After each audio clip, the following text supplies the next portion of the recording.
Wow, He cares for you. Dia peduli sama dirimu.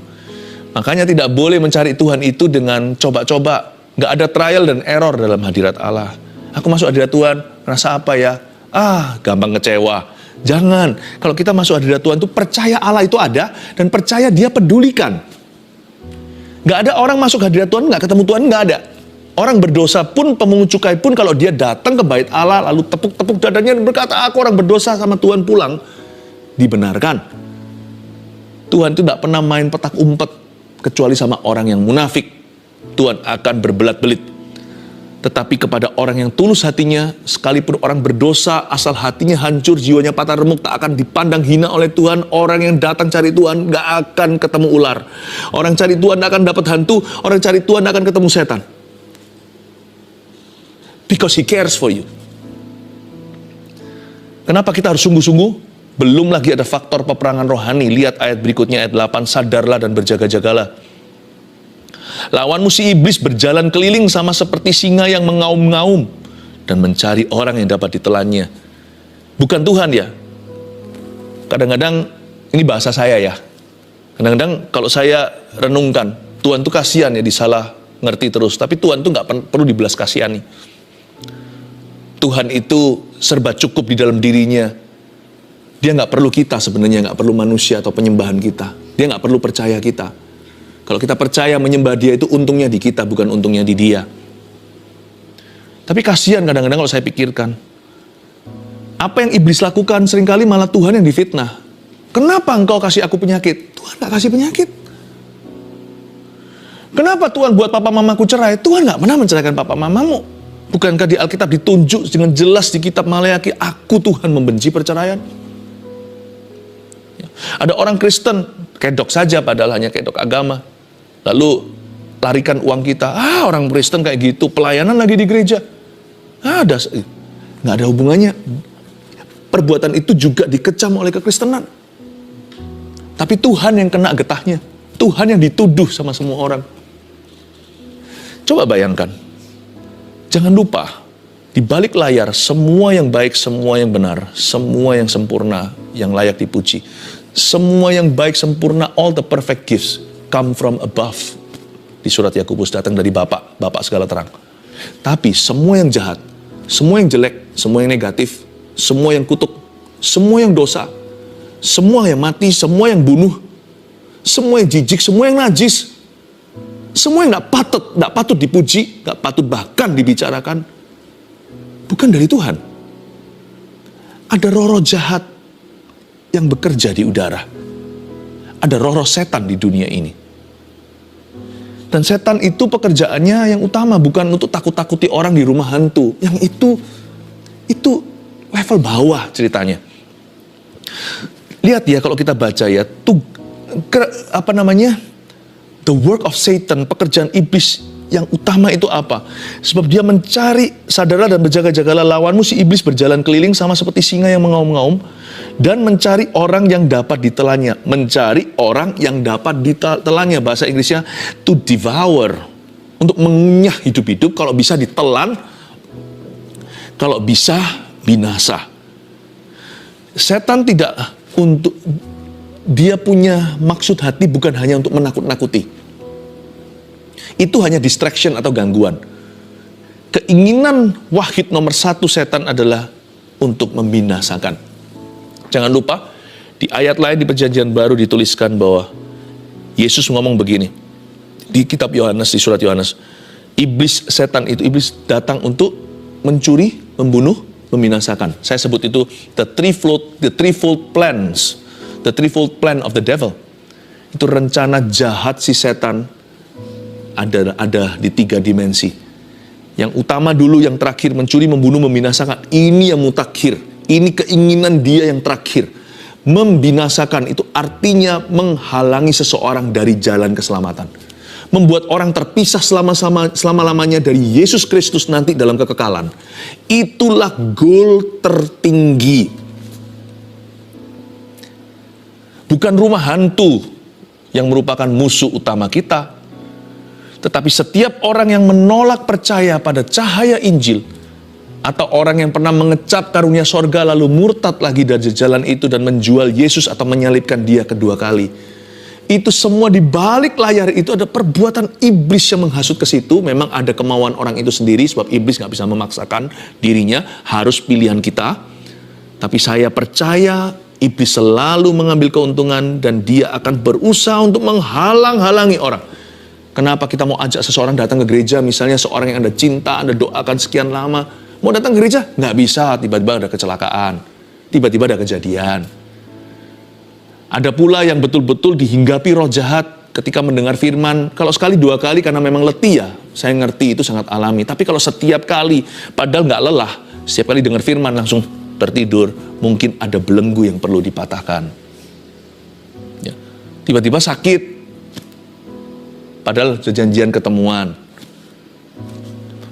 Itu semuanya ada pekerjaan setan. Yang jenis seperti itu mungkin perlu kita di balik layar juga untuk mendoa puasakan.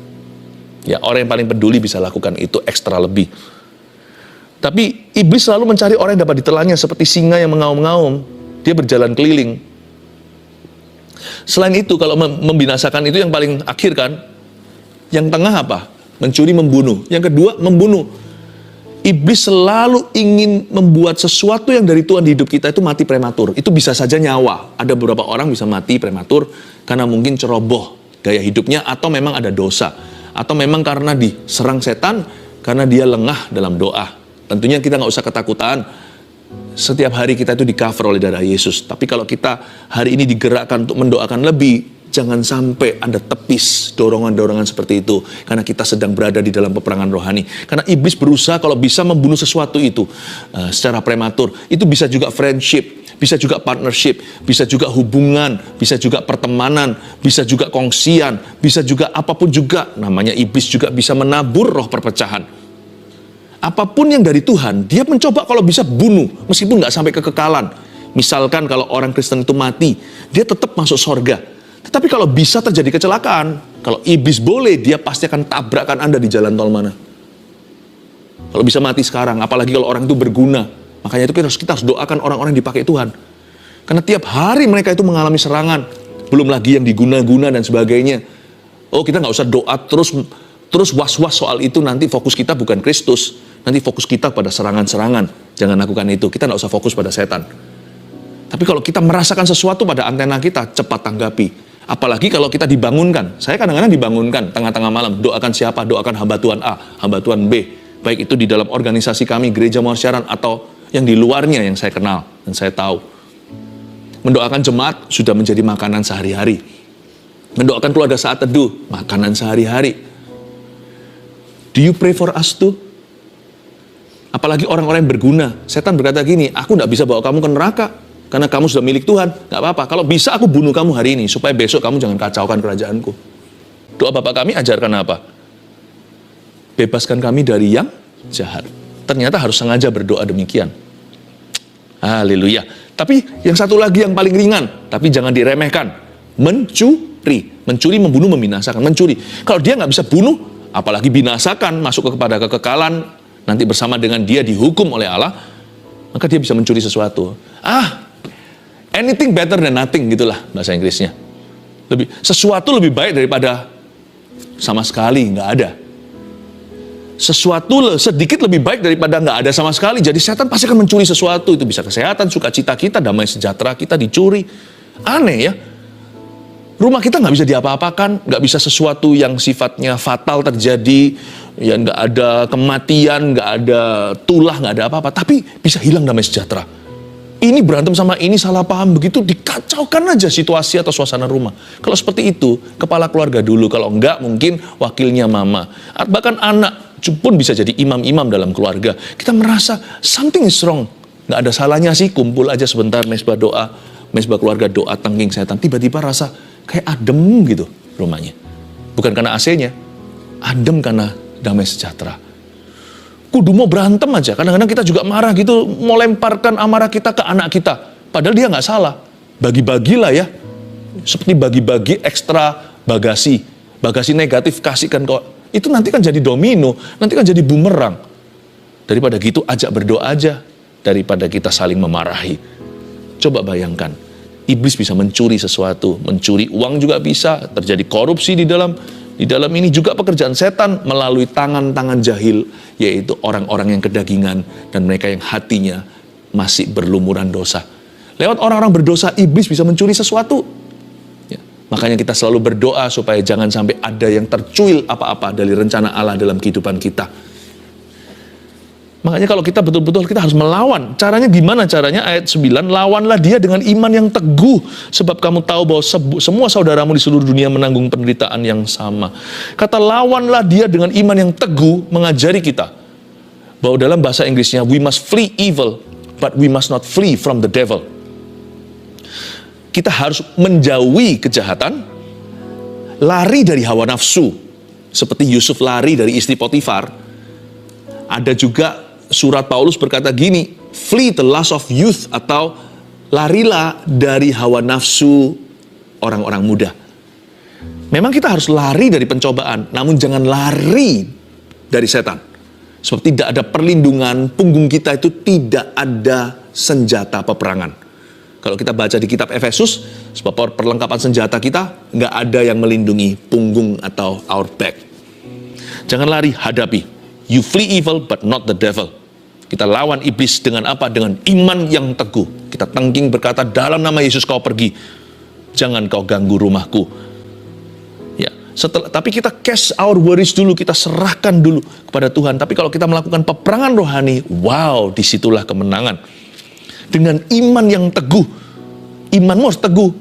Jadi kalau kita lawan setan itu jangan bawa worry segala. Itu nanti kan seperti kita dalam perlombaan, namun kita pakai rompi 10 kilo tadi, atau 20 kilo. Berat, nggak mungkin bisa menang kalau kita lari. Atau kita bergulat, orang lain badannya atletis. Tapi kita pakai rompi besi. Ya mana bisa menang? Kalau kita dalam peperangan rohani, less worry is better. Karena kita punya musuh sesungguhnya. Lebih sedikit khawatir, lebih kuat untuk Anda melawan setan. Karena itu lawanlah dia dengan iman yang teguh. Satu-satunya senjata di sini adalah iman. Sebab kamu tahu bahwa semua saudaramu di seluruh dunia menanggung penderitaan yang sama. Lihat ya, semua pencobaan yang kita alami, apa yang kita khawatirkan, ternyata kita itu bukan satu-satunya yang malang di dunia. Semua saudaramu di seluruh dunia menanggung penderitaan yang sama. Dengan kata lain, semalang-malang atau seterpuruk apapun kondisimu yang membuat Anda khawatir hari ini, ingatlah selalu akan ada orang yang lebih buruk dan lebih terpuruk, dan ada orang yang lebih ringan. Kita selalu menemukan seseorang di atas kita, seseorang di bawah kita. Itulah sebabnya, seberat apapun pencobaan hidupmu, tidak boleh namanya memuntung ministry. Karena selalu ada orang yang lebih berat dari kita, dan selalu ada orang yang bisa kita bantu. Paham Bapak Ibu Saudara yang saya kasihi? Always someone above you, someone under you. Sebab semua saudaramu di seluruh dunia menanggung penderitaan yang sama. Apapun kondisi kita, we can always help somebody. Kita selalu bisa membantu seseorang. Karena kita nggak seberat orang itu mengalami pencobaannya. Tetapi seberat apapun hidup kita hari ini terasa, selalu kita itu ingat bahwa ada orang-orang yang bisa jadi kekuatan kita. Semua saudaramu di seluruh dunia menanggung penderitaan yang sama. We need other people to win. Kita butuh orang lain untuk menang. Iman yang teguh. Hiduplah dengan iman. Maka hidupmu akan berjalan selalu di dalam rencana Allah. Bukan rencana setan. Haleluya.